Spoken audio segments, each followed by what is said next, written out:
The Vatican has started a relief fund for victims of the Turkey-Syria earthquake. Funds will also go to support missionary priests, religious women, and others assisting on the ground. The Holy Father also continues to pray for those impacted.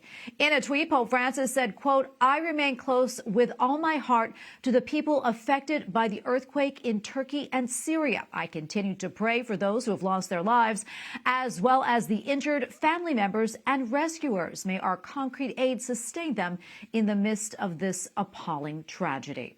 And joining us tonight with more is Edward Clancy, Director of Outreach for Aid to the Church in Need. Ed, great to have you on. Thanks so much for being here. As we mentioned, the death toll, unfortunately, is quickly mounting, and rescue workers, as you know, are in a race against time. What are you hearing from your folks on the ground in Turkey and Syria? What's the latest, Ed? Pretty much the same. It's a race against time to save the wounded and those who are trapped. And the numbers, unfortunately, keep going up. There's still quite a number of people missing. The big thing now is the weather. People are stranded. They're afraid to go into their homes. They're afraid to go into any buildings until they're reviewed. And even then, sometimes an engineer's report is not enough to give people confidence to go inside. So there's a lot of stress and a lot of problems. And unfortunately, it's cold and people are in need of a good deal of help. Yeah, and there are reports of deaths among many Christians and Catholics in places like Aleppo and Hama. As you know, the body of Father Imad Daher was pulled from his collapsed residence yesterday, and sadly, he didn't survive. In that same home, I understand that one of your colleagues, Monsignor Jean-Clement Jeanbart, was injured and is in the hospital. Ed, do you know how he's doing right now? Do you have any updates on his condition? He's stable. He's getting some medical treatments. They're not really telling us too much more than his condition is stable. He did suffer some wounds that they don't appear to be life-threatening. But when you reach 80 years old, every little wound can be a problem. And obviously, the healthcare system in Syria is stressed. And even though he might be getting the best care, there's only limitations there because of what's going on. Yeah, we'll continue to keep him in our prayers and everyone else over there as well.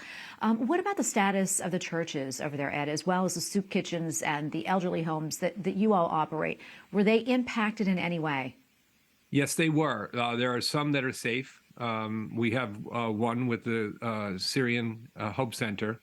They are in good condition. And a few of the buildings on the outskirts are seemingly unaffected. The issue always is now, though, that they have to have engineers come in and make sure that there are no structural problems, because it can look fine.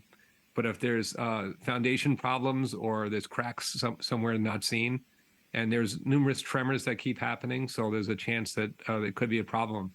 So we're responding immediately with using some of the emergency tents for distribution of food. We are working with the communities on the ground, the Mecharists, as well as the Franciscans, and we will expand that group as more and more filter in to tell us what is needed. Our goal is to help the people who are in direst need first, and then eventually move towards getting them resettled and then hopefully back into homes that are safe. Yeah, and as we know, even before this earthquake hit, Christians in that part of the world, they were really suffering tremendously. We don't have a whole lot of time left, Ed, but I'm wondering if you can briefly walk us through what they were facing even before this disaster hit. Well, it's a very long history, unfortunately. We're talking about over a decade of problems. Back in 2011 was the beginning of the civil war. And unfortunately, because the Christian communities tended to occupy some of the areas that were controlled by Assad, it meant that not only did they have to face the rebel attacks, but then after that, they had to face sanctions. So a lot of times it was difficult for them to get aid. And then you have the situation in Lebanon with the collapse of the economy there. Lebanon had been a lifeline, and now Lebanon's on life support. So it's a multi-tiered problem. And then you also have many years of bombing. You had terrorist attacks. And you have a community that is, in a sense, being stretched in every possible way.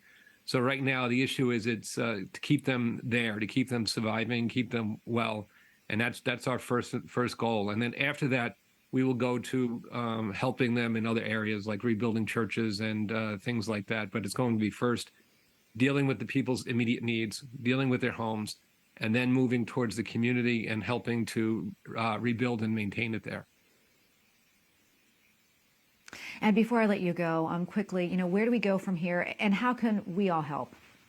Well, if you go to churchinneed.org, we're going to help them in the best way that we can. We've committed over $60 million in the last dozen years because of all the problems there. And we look at Syria as one of those places where we can't let go. It's where Christians were first called Christians. And as Archbishop Jeanbart once told me, he says, if people say to me, can you bring a relic? I just bring the dirt, because that's the very dirt that the apostles walked on. This place is a holy land. This place is part of what Jesus did in his life, as well as the apostles. Thank you so much for coming on tonight and sharing all this with us. We really appreciate it. God bless you, and God bless you for what you do.